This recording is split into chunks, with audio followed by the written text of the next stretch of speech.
So the first session, I'm very happy to welcome Nick Vickers, who's known to most of you. He's going to start the day, and we're looking at optimum returns from asset allocation. So no mean fee first thing in the morning on the second day. Because of course nobody has headaches at all. Right, well, good morning, everybody. I was actually going to make some passing comment relating to the lifts, but I will leave that one. But I will just congratulate all of you because you survived dinner on Wednesday, breakfast, lunch, dinner, the bar yesterday, and here you are, a hardcore of investment professionals all ready for this last day. And then returning to a world where you actually have to pay for things. It's going to be a big shock, isn't it?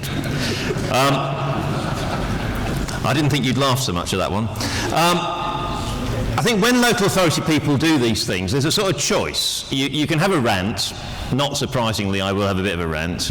Or you can talk endlessly about your own fund, which is clearly the best fund in the entire world. So what I'm going to try and do is I'm going to try and do a little bit of a combination of those. But before I get into the substantive part of the presentation, I just would like to make a comment which slightly relates to some stuff I heard yesterday.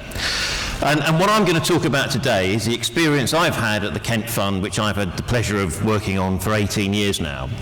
And John Davis is one of our county councillors who's been on the committee since 2001. We've got a lot of people who've been doing this for quite a long time, and we have we have a certain way of working. And it works for us, but I do not want to get at any stage in this presentation sort of finger pointy about this is the way that you should manage funds.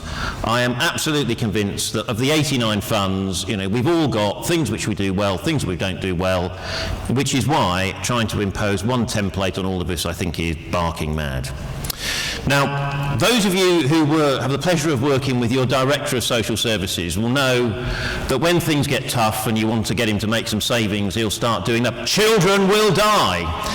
Well, I think the pensions world equivalent of children will die is the slide I've got up here. And I think it is important for us to remember why we do run these funds, why we're actually here. And although they're a fairly random order to these things, I think the second bullet point up there is the key one. We almost talk about these things as if they're physical edifices. They're not. They're just a mechanism for managing cash flows so that we can pay pensioners now and pay future pensioners, which the latter of those I think is particularly important. But I think some of this gets away from it. I've been to presentations where we're compared with sovereign wealth funds and all this sort of thing, and I think that is just not what we're about. I'm sure all of us have different versions of reality. That's one of the things that makes life interesting. But what really saddens me is over the last few years, the sort of headlines up there are things which we've focused upon more and more and more. And the whole point of my presentation is to sort of talk about how can we add value through investments. But unfortunately, that's not where we've been. And that's epitomised by where we are now, where I think we're in this dreadfully sad situation where I know the LGPS needs to change. But to have some ridiculous solution imposed upon us, I think is totally wrong, and certainly if members in Kent believe that's wrong, then we will lobby very hard not to end up doing things that we think are actually wrong. And also, I find it slightly strange that the LGA is an organisation which only exists because we pay our subscriptions to it, and I think it's there to represent our interests, not to try and impose things we don't agree with on us. So, although inevitably I'll keep coming back to them, those are the things which I think I'd like to get away from talking about. And I'd much rather talk about things like this. Particularly over the last couple of years, our returns will easily have exceeded corporate pension funds, inevitably because we have a lot more money in equities. And I think the record that we have up there is one that we should be rightly proud of. And it does sort of go, although I think there is tweaking needed of the LGPS, actually in terms of returns, we're doing a pretty good job, in my opinion. I think there is a problem that Hyman's touched on last year, that there is a core of funds who are consistently not adding value, and I think that is a problem for all of us, and at times all of us will struggle. We know that this is a very cyclical business. Managers and asset classes will come in and out of favour, but I think that's a reality that we should be talking to CLG about and the Treasury, because it's a really good news story. And although I think Hyman's had a bit of a hard time for the report that they produced in late 2013, I think that's more because some national politicians decided to interpret it in certain ways, which was not actually what Hyman said in the report. So what I take out of the quote in there is that compared with corporate funds, from the investment advisor and actuary to many of us, actually we're doing a pretty good job on fees anyway. And certainly at the Kent Fund, largely because we've got a very long-term relationships for our largest mandates, we pay 0.3% across the whole fund. I think, and actually we don't have a lot of passive either, we've only got about 15% passive. So again, this recurring issue of fees, I actually think we're doing a pretty good job on that as well. So the rest of the presentation, I'm going to try and look briefly at three areas in which funds can look to add value: strategic asset allocation, tactical asset allocation, where I'm going to do a little case study about how we've tried to tackle that, and good governance. Good governance is very important, but I've worked in local authorities for over 30 years, and one of the things I will not think about when I retire is, my God, there wasn't enough governance in local authorities. There's lots and lots of governance, and I'm not sure we need any more. But I'm not going to mention pension boards, I promise, because that would be unfortunate. Right, I should have attributed this to State Street, but then when I got down here I realised they're not a sponsor, so I didn't really need to bother.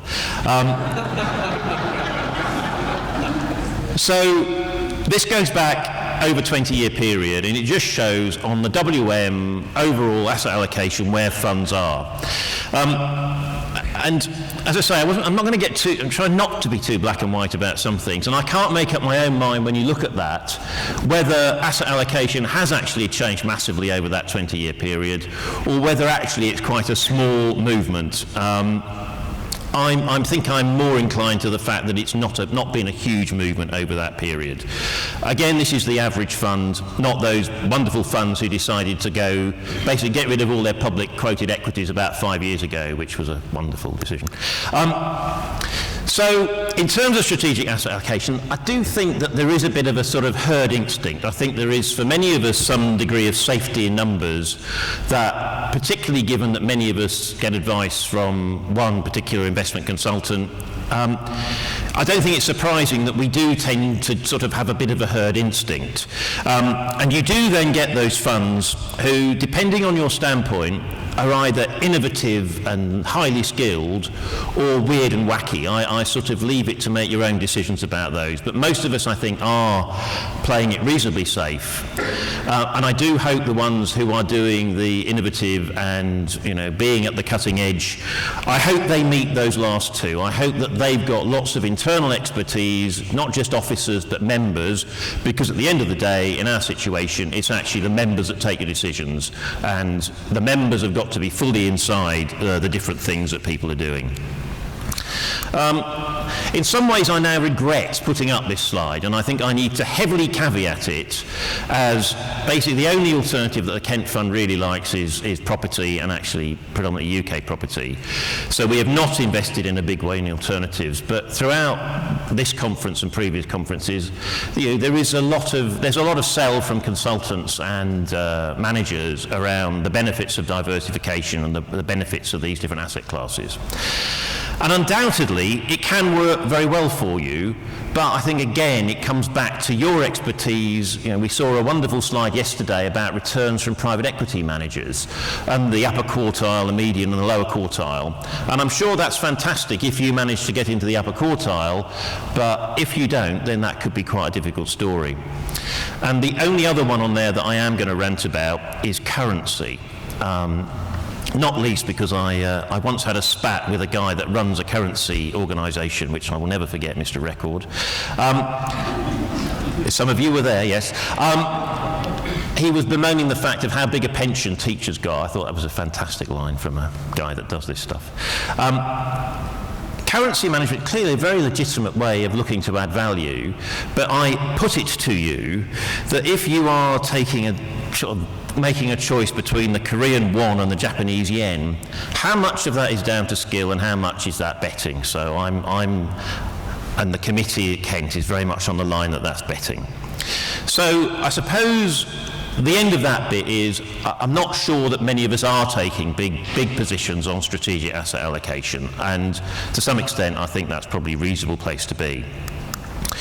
What I think in a way is almost more interesting is about the tactical level and about bringing that down to, okay, we've got the big asset allocation, we review that regularly. We always used to review it after our triennial valuation, and we'd have a dreadful thing with all those weird charts that look like funnels and all that sort of thing. We've actually stopped doing that now because we did sort of come to realise that there was virtually no difference between any of the outcomes, so why were we paying money to do it? But on a tactical level, I'm just going to look at ways which I think we can add value. It's probably not surprising that the conditions that I think need to exist within the committee for us to add value are very much characteristics which I think we have in the Kent Fund.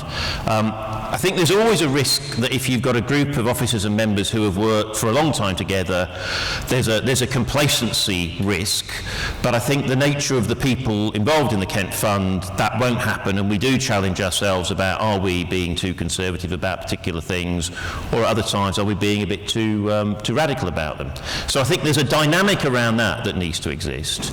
The other one there that I will just flag up is this vexed issue of managing your procurement professionals. It's not that long. I used to cover the procurement role within KCC, so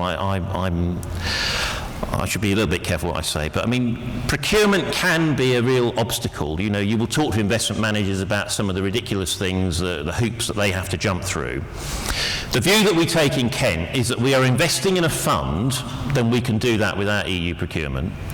If we are appointing a manager, we will go through an EU procurement process. And so that principle, which we've got underwritten by Eversheds, does mean that if there are things that come along which we think there's a strong case to do, we will do those, and we'll do them relatively quickly because we're not going through an EU process.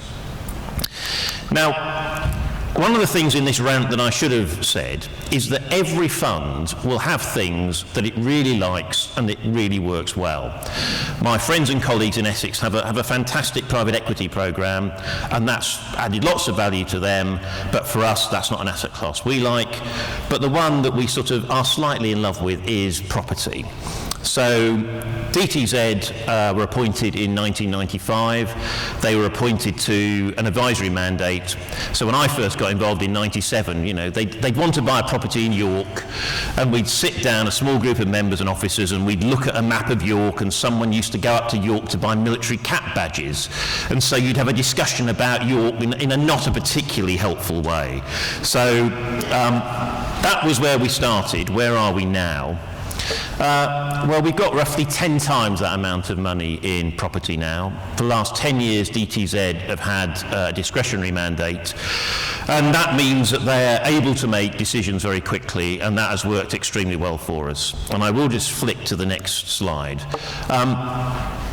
I suppose the other thing about property is that, you know, I can't stand up here and show you a BP stock, whereas I can stroke some of our sort of properties that we've acquired in recent years. So you're probably looking at a different slide to me, but there's a big outlet centre just outside Doncaster, which we bought a couple of years ago, a food and leisure development in Durham in the other corner, and underneath that, any of you go to Greenwich, just by the Cutty Sark, there is a wonderful development of restaurants which were opened just before the Olympics happened, and that was funded and is owned by the Kent Pension Fund. So, you know, we really like the tangible nature of that. But I suppose the key thing in a way is the bottom bullet point there. You know, we like it because it's produced extremely good returns for us over a long period, and you've got a manager who adds value through their skill. There's a strategic decision for us to take, which is we've gradually increased the property allocation, but there's also been the tactical issues about how we've actually timed adding to property. And I think that's sort of epitomised particularly by the second bullet point on this slide. Advised by Hymans in the middle of 2013, they came along and said, we think there's a really good opportunity in secondary property. we saw two managers, we liked both those managers, and we did an initial investment of sort of 40-50 million, and we've added to that since then. And one of those, Fidelity, who fortunately are here today, they were the top performing pool property fund last year. So again, we feel that's something where we have added value. I get slightly irritated when people stand up at these things and basically they've been a top decile performer for the last 47 years and nobody's been that. And you know, we've done very well in the UK property, but our little foray into European property, where we basically did fund of funds in Northern Europe in 2007, and I think you can probably all imagine how well that went. So I just need to say that the value of your investments can go up as well as down, as you all know. I've really touched on this earlier. I am very dubious about, if we're looking to add value to the value of our investments, how good governance does that. I think bad governance clearly can detract substantially, but I think there's a level that you can get to where really does having lots and lots more governance help you. We've taken a very deliberate decision in the Kent Fund that the pension board role will be very, very tightly drawn. They're only going to meet twice a year. They have an entirely legitimate role, and we will fully support them in doing their work, but we're not going to let them try and replicate the work of the Section 101 committee, and you know, I just think we need to keep the two roles very separate. Right, well, you'll be probably not quite as relieved as I am that this is my last slide. It struck me last year here, and it struck me again this year, that there has been a tremendous turnover of officers and members in LGPS funds. And I think that turnover has happened at a time when it could not be more difficult to come into this, as well as the noise issues from government. You know, we are pretty well into a bull run on equity markets, and that really, you know, we've all benefited from that, but it does really leave big questions about what happens next. And my sort of concluding thought for you, or what I would urge you to do is you get your trains, cars, planes, whatever it is, back home, and you get back to your pension funds. I think it's about trying to avoid a lot of the noise that is around and come back to those fundamentals. How can we as a fund look to add value through strategic asset allocation, tactical decisions, and just do those things which we think we are capable of doing and we're capable of understanding, and that will come back to that starting point of helping us pay current and future pensions. So thank you very much indeed for listening to that rant. I'll now hand over to a proper investment professional. So thank you very much.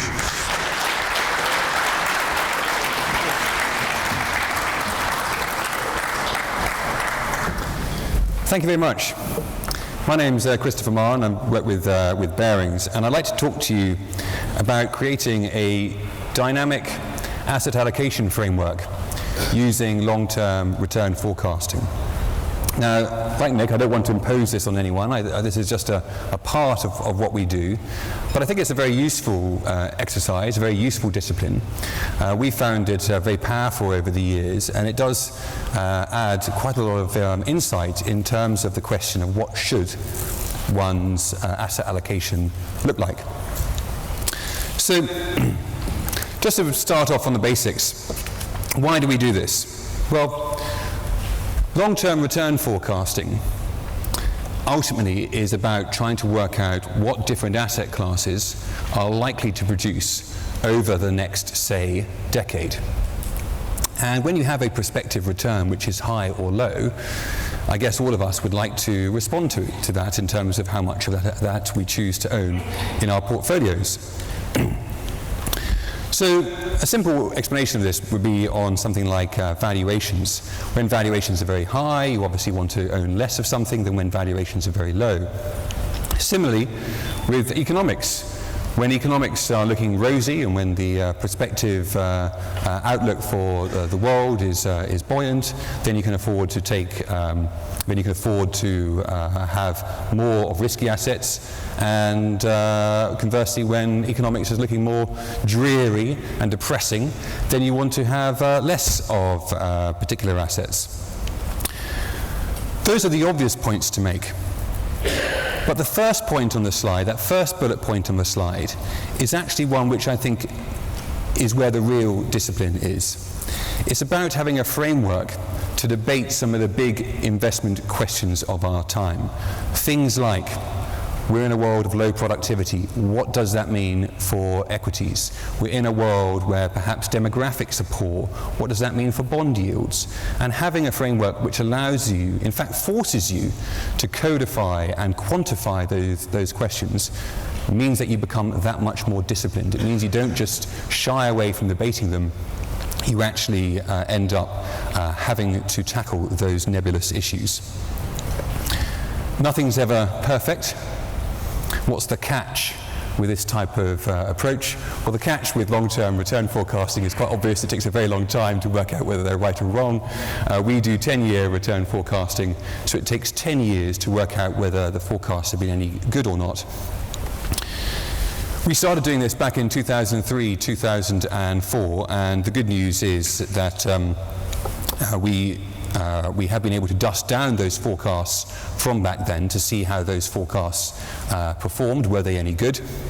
So the blue bars on this slide are what we predicted back in 2004, and the red bars are the outturns. Now, the key takeaway from my point of view is that broadly we were able to capture the main movements and the main rhyme or reason, if you like, of the markets over the last 10 years through this type of approach. Clearly, on any individual year, things will be a lot more volatile, and this may mask some of that volatility. But no process is perfect, and of course, the sharp-eyed amongst you will notice two glaring errors, one of which is the UK cash projection we made in 2004. We didn't expect cash rates to go to zero, so we were too optimistic in terms of how much cash would return.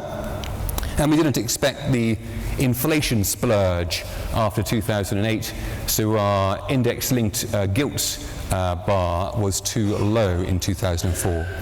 But broadly speaking, I would say this has been a very useful exercise and is something which we think adds quite a bit of value. So, what do our 2015 to 2025 forecasts look like? Well, the good news is, as I'm not going to talk through each dot on this scatter chart in any great detail, I really want to make some more general comments about how this is useful. The first of which is clearly there's a set of assumptions that lie behind those scatter points. And one of those assumptions, as I've just been talking about, is valuations. And so, even with the same set of assumptions, were you to publish this on a different day to that which we published this scatter chart on, you would naturally have slightly different positions of the dots. In other words, the return forecasts naturally evolve as valuations themselves in the market naturally evolve. And therefore, if you're using this type of approach to guide you in terms of, say, a strategic asset allocation, so your strategic asset allocation will also evolve as your return forecasts evolve. The most obvious example of this, and one in which I'm going to talk about in a bit more detail, is US equities. US equities is that red dot, so quite a lot lower than the other equity markets, and you'll notice it's quite a low return projection, much lower. And as a result, you will notice it didn't make it into that optimized strategic portfolio. In other words, the valuations on offer in the US were just too poor to make it into that type of pie chart. So those pie chart wedges will evolve as time goes by, and therefore, to answer the question of that we were set of, how can you evolve your allocations through time, this type of process will guide you naturally into creating some sort of evolution in your allocations. So just to put some more weight behind that, this is a backcast of that US equity line and indeed the US Treasury line. We published in April, so our dots were effectively according to the April mark on that line. But back in, say, 2011, we'd have had much higher return expectations for things like US equities, as evidenced by the blue line there. And so therefore, when we would have looked at some sort of strategic allocation, it would have had some more of an allocation to US equities. So it naturally evolves. That's the key point I want to make. So So I guess of more interest is what sits behind these type of assumptions. And the first of which is GDP. You've got to have a view on GDP to come up with a view on how things are likely to evolve. And if you break down GDP, you're going to break it down most likely into things like demographics and productivity. So it's worth taking a look at how those two components have evolved. So here's how productivity has evolved in the US over the last 30 years. It's been a gradual downtrend. Now, we do nothing more than to essentially say that downtrend is going to persist. It's not rocket science. We just say that downtrend is going to persist. We extrapolate out that green line. And we think there's good reasons why that should be the case. It's because of credit is no longer as freely available as it was. That means productivity comes down. It's because educational attainment is maturing. That means productivity is no longer accelerating, etc., etc. Doesn't sound like rocket science, but it's very interesting that some institutions don't do this. And the IMF, for example, it has a view on productivity, which I've put up there on the slide, which is trend productivity will bounce back to levels higher than that seen even in the peak of the last cycle. So, although it doesn't sound like it's rocket science, it isn't done by everyone. And I would argue that one of the great disciplines and one of the great advantages of this type of approach is it means that you're forced to quantify these types of secular changes, and you can't just shy away from them. The IMF, as I'll show in a minute, I think is going to have an upwards bias in terms of its expectations for the next 10 years. So a more simple projection, around which we again do nothing more than extrapolate the current trends, is US population. US population growth is slowing down. We all know that. Again, this means that when we project forward, we're also projecting forward lower population growth. And so if you have the view that productivity is going to be slowing, and if you have the view that population growth is going to be slowing, then of course you have the view that GDP is not going to be particularly exciting going forward. So we're the blue bar. Sorry, we're the green bar even, and we're at 2.3% as a trend growth estimate in America for the next 10 years. So seeing on any annual basis a number like 4% would be quite a stretch for us. The IMF, as an example of people who take a different view, they, as I say, I suspect have a bias in their numbers. I suspect many of the consensus figures out there from central banks, etc., have the same type of bias. And it's no surprise then that whenever you open up a newspaper, you find headlines like IMF slashes its growth forecast for the third time in 3 years. And here's an example of how their forecasts have evolved. It's because they tend to do much more detailed work on the first few years and tend to think less about the long-term trends. And I use this not to critique the IMF so much, but to show why it's useful to do this exercise, because it forces you to grapple with these questions. And because it forces you to grapple with these questions, you're forced to quantify how much demographics are slowing, quantify how much productivity is slowing, and then, of course, you have to do the next phase, which is think about what that means for markets. So let's move on to bonds and what these types of trends mean for bond returns on bond yields. I would argue we're in a world of financial repression. Regulations, etc., are forcing insurance companies, pension funds, asset managers, all sorts of different people, and indeed central banks, to own more bonds than they might wish. And as a result, it is likely that bond yields sit beneath nominal GDP growth. That's what I mean by financial repression. So if you have a low forecast for nominal GDP, as we've just been discussing, you're going to end up with an even lower forecast for bond yields. How much by? Again, you're forced to quantify in this type of approach. That's its great advantage. So we look back at previous episodes of financial repression after the Second World War. Huge, very, very powerful forces suppressing bond yields. And on average, bond yields sat around 2% lower than nominal GDP growth. So if we think that we might only have half the financial repression of the post-World War II period, you might say bond yields will sit 1% lower than the than nominal GDP growth. So putting it all together, you've got our lower real GDP forecast because of demographics and productivity trends. You add in some inflation view, that gives you your nominal GDP forecast. You subtract out the financial repression of 1%, just as we've been discussing, and that means that our forecast for 10-year US bonds in 10 years' time is a yield of 3.6%. So quite technical, but essentially what we're saying is in 10 years' time, yields only reach 3.6. In the UK, our number is actually 3.4, so it's not even up with the US's number. But it's not very much, that's the key point. So by being forced to tackle these issues, you're forced to come up with a view that lower bond yields are going to be here to stay.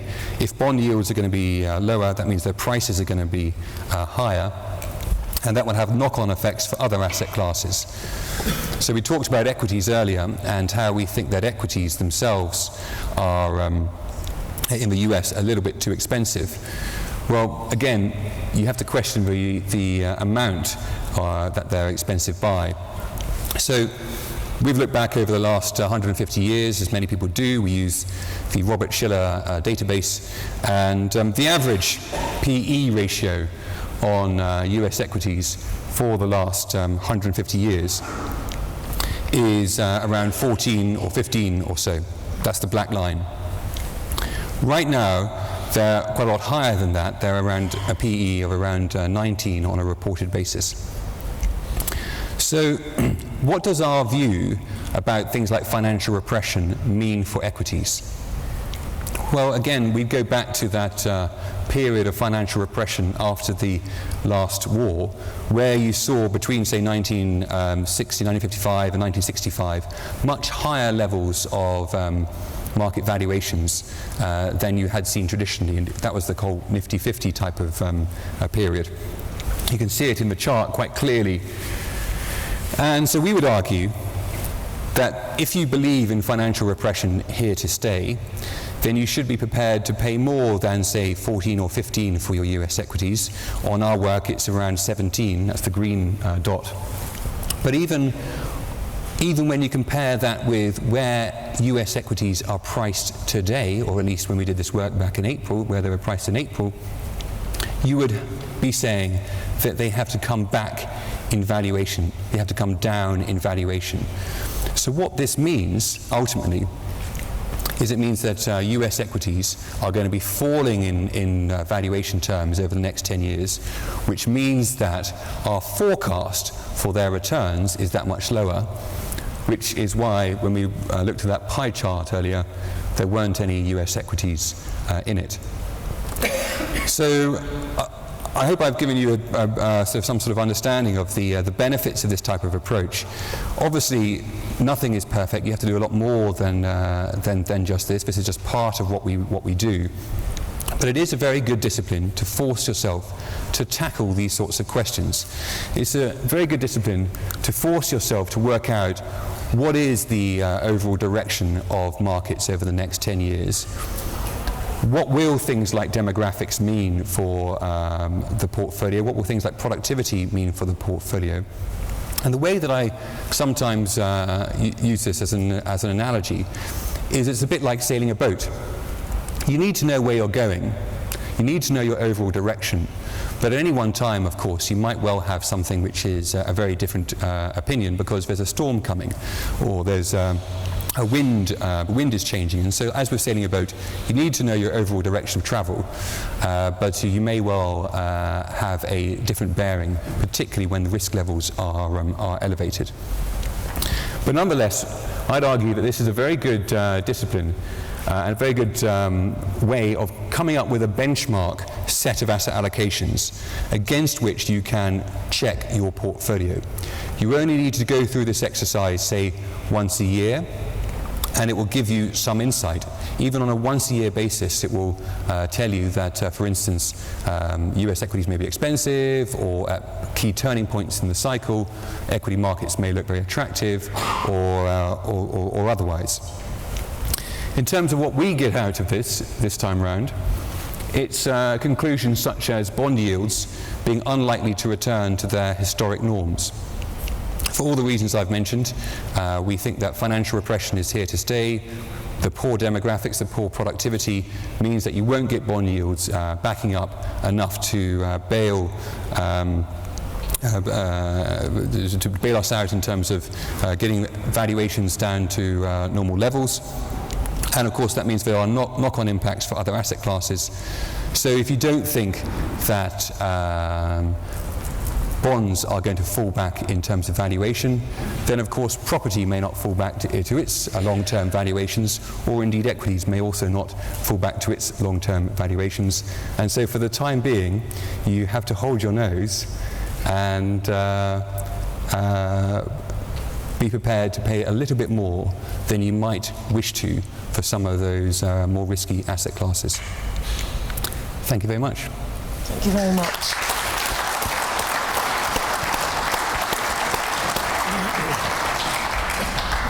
Well, thank you very much. Two very different perspectives, I think, there on asset allocation.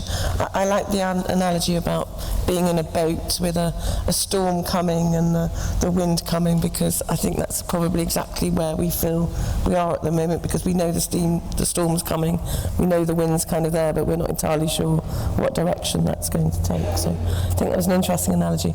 Now, are you all using Slido? Did you notice that technical term? I have absolutely no idea what that really is, but I understand it'll be on the screen, that this is where you need to log on. You all logged on yesterday.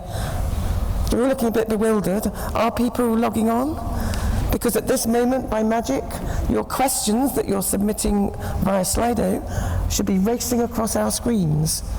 At this point in time, we don't have any. So is anyone logged on to Slido?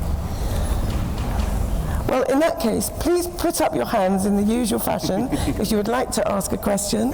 There's a speaker here. There are microphones. If you wouldn't mind saying your name and where you come from, that would be very useful. Thank you.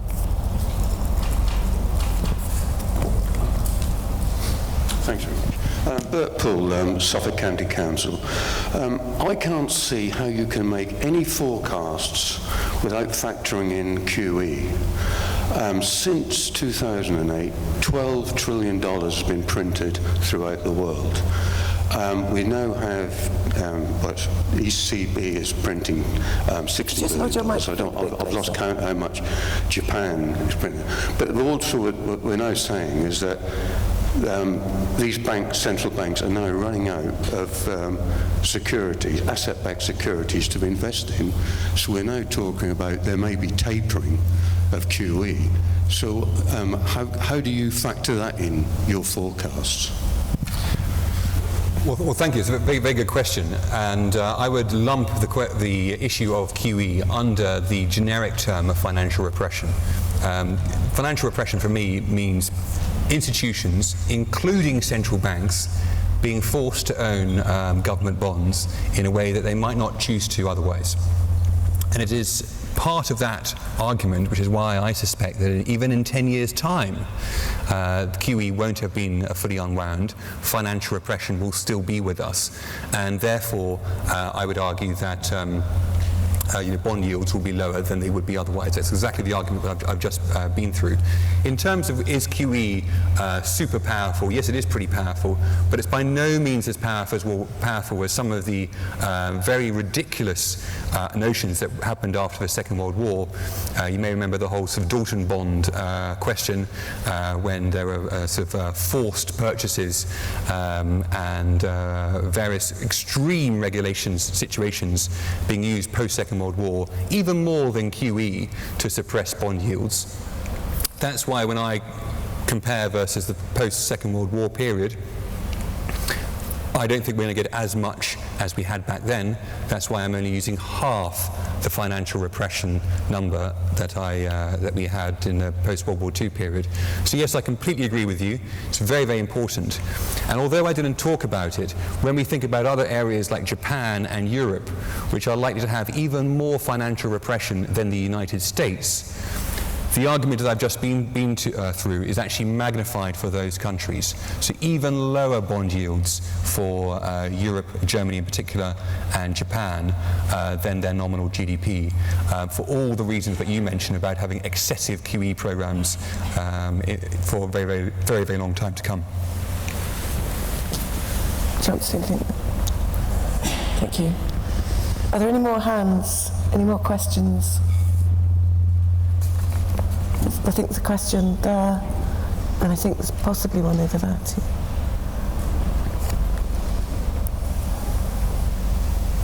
I was William Bourne, advisor to Berkshire. I was trying to actually put it into Slido, but I didn't get there. Question for Nick. I absolutely agree about not trying to bet between the won and the yen, but what do you do about kind of currency management generally, given that your liabilities are sterling? Can you just hold it slightly closer to you, because it's quite difficult here. I absolutely agree about not trying to bet between the yen and the won. But what do you do at Kent about managing currencies, given that your liabilities are 100% sterling, and I'm guessing your assets are probably not 100% sterling? It was actually very difficult to hear that. Is that a question about currency and how we deal with currency? Yes. I suppose I'm not supposed to tell anecdotes here, otherwise Peter will never ask me to speak again. And I do need to say to everybody, Peter has a hold over me because he's a council taxpayer in Kent, so I can never deny him anything he asks. We went through a period, I think it was about 3 or 4 years ago, where we had very detailed discussions with our custodian at the time, JP Morgan, about currency management. And it took me about 3 meetings with JP Morgan over quite a long period to understand how this worked, the pluses and the minuses of it. And we then got JP Morgan to come down to the committee, Hyman's there. And, we went through it, and we just felt at the end of the day trying to hedge out some of this currency risk, and at certain times it work in our favour and us get a cheque, and at other times work against us and we had to pay a big cheque, that if you are a long-term investor that you do have the potential for riding out those cycles. So some of what the managers do, there's some elements of hedging that they do, but we don't believe that we have the skills to add value through trying to determine some sort of currency hedge ourselves. So we've taken an active decision not to do it. We do have a question via Slido. So we have a very detailed question, so That's one for you then, Chris. Well, I wanted to read it out because it made me sound ever so intelligent. Oh, good. I know what it meant, Good. but I don't, so I'm going to hand it over to Chris. Well, the question is, why is EUR GBP at 4% on my scatter chart and USD GBP at 2%? Is this the relative value of the currencies? Well, firstly, I've got to congratulate someone for their keen eyesight on the scatter chart. So that's the first point I want to make. But yes, this is about relative value. I didn't dig into the currency forecast, but that scatter chart is in sterling terms. It is in sterling terms, and therefore you have to make projections for how currencies are likely to evolve over 10 years. We like to keep things simple, so for developed markets we say that they are, for developed market currencies, we say they are likely to evolve according to PPP, so purchasing power parity. In other words, over 10 years, currencies which are rich should cheapen and currencies which are cheap should richen. And in the case of the two examples that you have noted, what we're saying is that euro and dollars are likely to appreciate versus sterling, and that's for the simple point that sterling back in April when we published was a little bit rich and is therefore likely to come down a little bit over the 10-year period, and foreign currencies appreciate instead. So that's why. Thank you. We have another question for Nick about your lovely leisure complex. Thank you. We don't get anything on this screen, so I've just about managed to see it on that one. There's a very simple legal answer, and that is that actually DTZ make those decisions about both when they sell and buy properties, because it is a fully discretionary mandate. I attend each of the quarterly DTZ investment committees, where basically the senior management of DTZ Investment Management challenge, question, probe in a very clever way what the fund manager is doing. So I go along to those things. So any significant decision, I've got an involvement in. As John will know, we had DTZ down in the summer, and we actually are fortunate enough to own 2 properties adjacent to Battersea Park Power Station. So we own a property occupied by Booker and a property that BMW use for servicing. So you can imagine that pound notes are flashing in front of our eyes about the potential for building, I think it was 300 flats on these sites, which are behind where all the, if any of you have been past Battersea Park Power Station recently, all these new flats going up. Now, in that particular situation, the committee have decided that formally we will take away from DTZ the decision making around that, because, and DTZ would never do this, they could clearly, at their discretion, sell that site to a developer, book a very, very substantial profit. Whereas for us, I'm sure it helps DTZ's investment returns, but for us, we're clearly looking to maximise that return. It's a very, very significant potential for us. So in that one, we will intervene ourselves, and any decision on that has got to be cleared by the committee. So the easy ones we leave to DTZ, and the ones which we think are much bigger, we will then exercise a role in ourselves.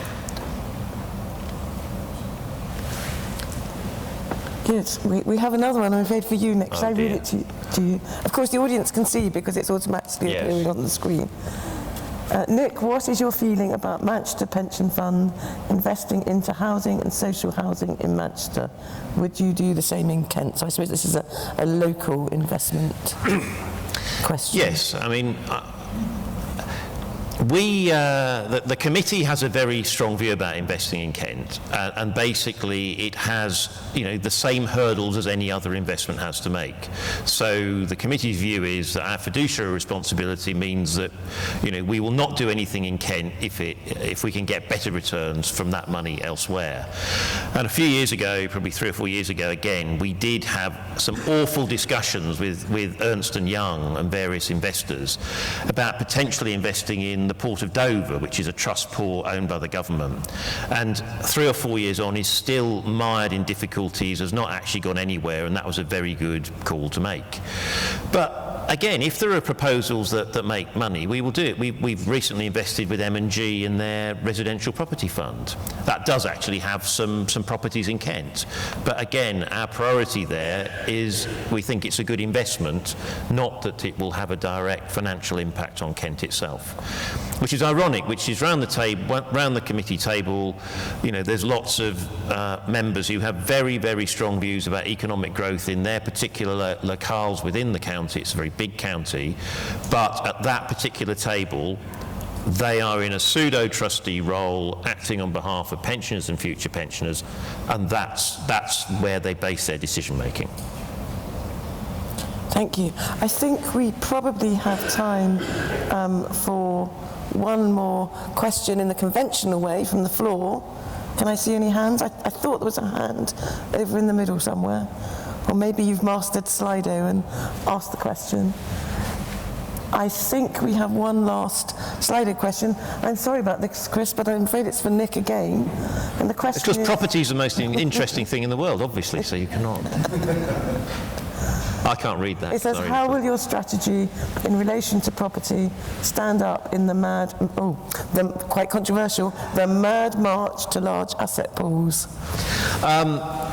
Last week, I met with colleagues from Hampshire, West Sussex, East Sussex and Surrey, who were the 5 counties in the SE7 group.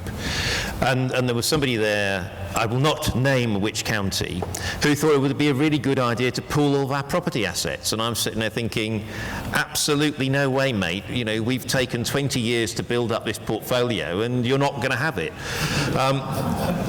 Which I know probably isn't the most collaborative thing I've ever said. I should have thought about that answer first.